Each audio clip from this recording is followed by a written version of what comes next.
Mga kabataan, ang pinakatamang payo ayon sa Biblia na hindi mag-asawa, pero kung kayo'y mag-asawa hindi rin naman kasalanan. Tama din yun. Basahin natin 1 Corinthians 7:1 at tungkol sa mga bagay na isinulat ninyo sa akin, mabuti sa lalaki ay huwag humipo sa babae.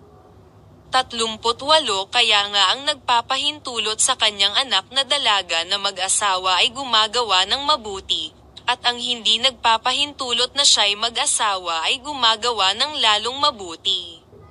Unang Korinto Kapitulo 7 versikulo 32 Datapwat ang ibig ko ay mawalan kayo ng kabalisahan. Ang walang asawa ay nagsusumakit sa mga bagay ng Panginoon, kung paanong makalulugod sa Panginoon. Ngunit ang may asawa ay nagsusumakit sa mga bagay ng sanglibutan, kung paanong makalulugod sa kanyang asawa, at nagkakabahagi ang isipan. Gayon din naman ang babaeng walang asawa at ang dalaga ay nagsusumakit sa mga bagay ng Panginoon, upang siya'y maging banal sa katawan at sa espiritu man.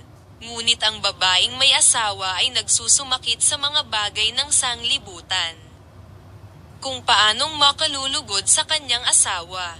At ito'y sinasabi ko sa inyong sariling kapakinabangan, hindi upang alisin ko ang inyong kalayaan, kundi dahil sa bagay na nararapat, at upang kayo'y makapaglingkod sa Panginoon ng walang abala. Ngunit kung iniisip ng sino mang lalaki na hindi siya gumagawa ng marapat sa kanyang anak na dalaga, kung ito'y sumapit na sa kanyang katamtamang gulang, at kung kailangan ay sundin niya ang kanyang maibigan, hindi siya nagkakasala, bayaang mag-asawa sila.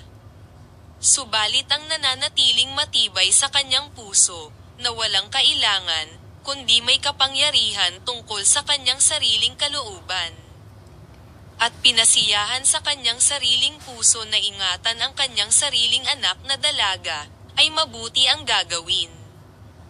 Kaya nga ang nagpapahintulot sa kanyang anak na dalaga na mag-asawa ay gumagawa ng mabuti, at ang hindi nagpapahintulot na siya'y mag-asawa ay gumagawa ng lalong mabuti.